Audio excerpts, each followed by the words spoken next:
Bien, veamos. El problema nos dice que tenemos una temperatura de sublimación normal a menos 30 grados centígrados. El segundo dato indica que el punto triple se alcanza a una temperatura de 40 grados centígrados y una presión de 2,5 atmósferas.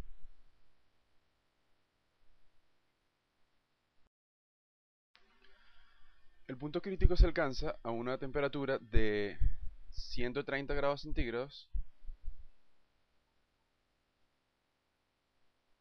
y una presión de 6 atmósferas. Por último, nos indican que sabemos que la temperatura de fusión a 7,5 atmósferas es de 50 grados Celsius. Con estos cuatro datos podemos hacer el diagrama de fases.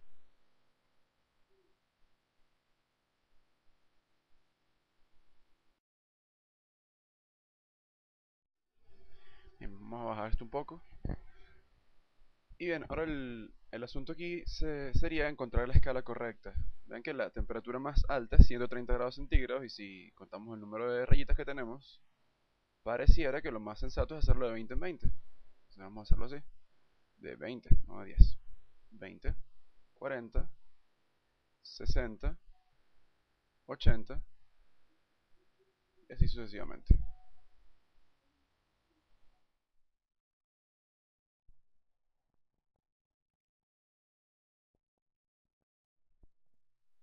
Por supuesto, esta es temperatura en grados Celsius.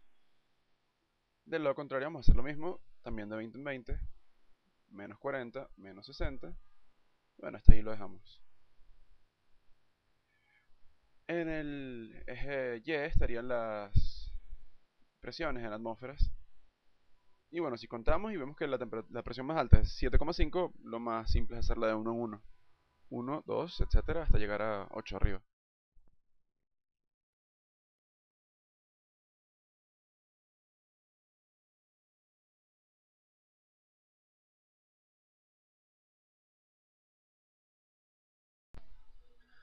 Bien, ahora es simplemente cuestión de encontrar los cuatro puntos y luego unirlos. Comenzamos con la temperatura de sublimación a menos 30 grados Celsius. Subimos hasta llegar a la presión normal. La presión normal es, por supuesto, una atmósfera. Marcamos el punto. Continuamos con la temperatura y presión del punto triple. Y como vemos es 40 grados centígrados, 2,5 atmósferas. Subimos por 40 grados centígrados.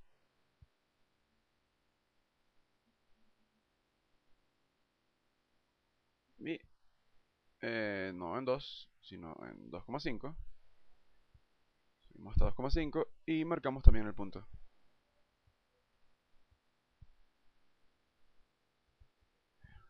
Seguimos con el punto crítico que está a 130 grados centígrados y 6 atmósferas. Vamos a hacerlo esta vez en rojo.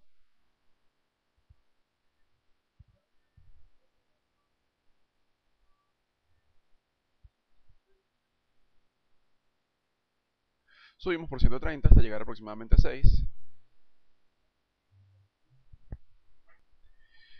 Y bueno, luego uniendo 6 con 130 nos llegamos al punto que lo vamos a marcar en rojo esta vez.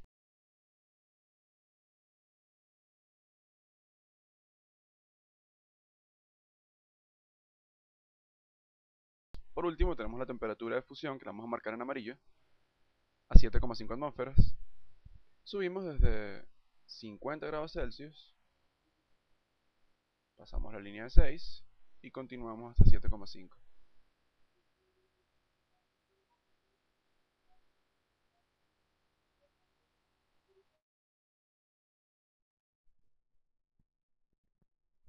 Marcamos el punto en amarillo y ya estamos listos para continuar. Vean que ahora lo importante es que todo va a estar centrado en el punto triple, que es el punto que tenemos marcado aquí en azul violeta. A partir de ese punto vamos a unir hacia el punto crítico. A continuación vamos a unir el punto de fusión a 7,5 atmósferas, pero vean que esta curva, no como la anterior, esta sí continúa. La anterior en cambio moría en el punto crítico. La tercera curva y última que vamos a hacer por ahora es uniendo con el punto de sublimación. Esta también continúa. Ven que la única curva que termina en el punto es la del punto crítico.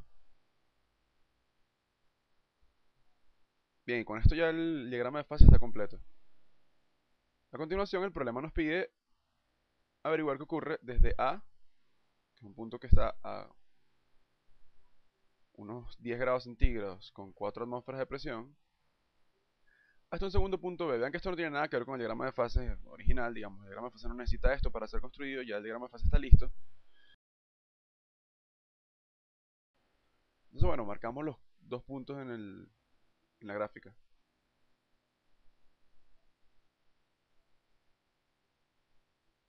Ese es el punto A. Y continuamos por 4 atmósferas, viajando hacia las temperaturas más altas. Usamos las curvas, seguimos hasta llegar a los 120. Subimos desde 120, marcamos, ese sería el punto B. Vamos a poner los nombres para no confundirnos luego. A aquí, B allá.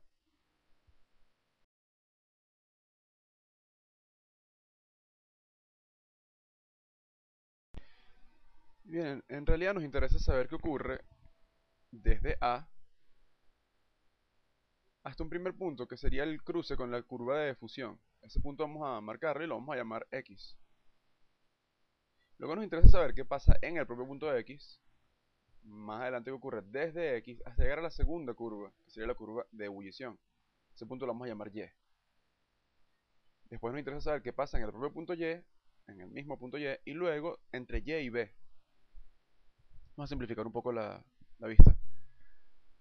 Entonces bien, nos interesa saber qué ocurre con cuatro cosas. La presión, que como es lógico siempre va a ser constante, la temperatura, la energía cinética y el estado de agregación. Entonces vamos a preocuparnos por las últimas tres porque la presión, como sabemos, siempre va a ser constante en este problema. Entonces primero, ¿qué ocurre entre A y X? Vamos a marcar esto en amarillo. Y veamos. Bien, la temperatura. Por supuesto, al ir viajando desde 10 hasta la zona donde está X, desde A hasta X, la temperatura por supuesto aumenta. Si la temperatura aumenta, es lógico pensar que la energía cinética pues también aumenta por consecuencia. A mayor temperatura, mayor energía cinética. Pero ¿qué pasa con el estado de agregación? Bien, entre A y X es mayoritariamente sólido. De hecho, al principio es casi exclusivamente sólido. Ahora, ¿qué ocurre cuando llegamos al propio punto X? En el propio punto X nos vamos a mantener un rato.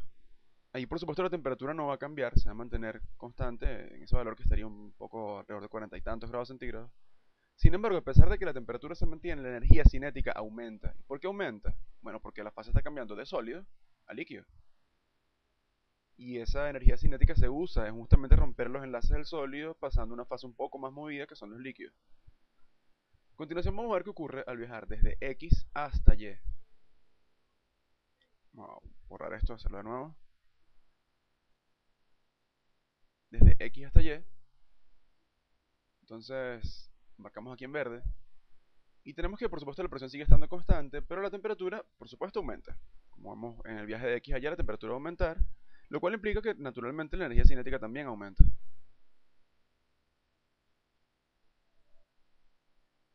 Ahora, ¿qué ocurre con el estado de agregación? Bueno, podríamos pensar que es principalmente líquido. Y bueno, sí, es líquido, pero ocurre algo, que los líquidos son fases fluidas y como tales se están moviendo sus partículas constantemente. Entonces, al ir aumentando la temperatura desde X hasta Y, hay cambios en la presión de vapor, que sabemos que es la tendencia que tiene el líquido a pasar al vapor. Entonces sí, mayoritariamente es líquido, pero hay parte que se está convirtiendo en gas. Aunque casi todo sea líquido, hay alguna parte que es gas y eso es importante. Ahora una vez que llegamos a Y, vamos a marcarlo aquí en morado. En este punto la temperatura de nuevo se va a mantener. Sin embargo la energía cinética va a seguir aumentando. Entonces es un punto parecido a X, solo que en este caso el cambio es de líquido a gas y no es sólido a líquido como era en X. Entonces en el cambio de líquido a gas, naturalmente se requiere energía y ahí es ahí donde va la energía cinética, ¿no? Y ustedes dirán, bueno, pero ya teníamos un cambio de líquido a gas entre X y Y, ¿cuál es la diferencia en Y? Bueno, la gran diferencia de lo que ocurre en Y es que en Y ocurre un proceso que no es nada más la vaporización, es la ebullición. Y en la ebullición, lo particular, y la diferencia que tiene la ebullición con el resto de las vaporizaciones, es un caso particular en el que la presión de vapor del líquido se iguala a la presión atmosférica. Y es lo que ocurre cuando el agua saca las burbujitas por todo el líquido, no nada más en la superficie, sino todo el líquido. Eso ocurre a 4 atmósferas en este caso, bueno, puede ocurrir a cualquier otra presión, excepto la más arriba, la presión crítica, por supuesto. Y eso es la diferencia, es la presencia de una presión de vapor que es igual a la presión atmosférica. Ya entre Y y B, pues todo es gaseoso y no queda sino subir la temperatura. Por supuesto, con eso aumenta también la energía cinética, pero la fase es exclusivamente gaseosa, todo es un gas. Y bueno, eso concluye el problema, de modo que, por supuesto, recordando que la presión es siempre constante, igual a 4 atmósferas.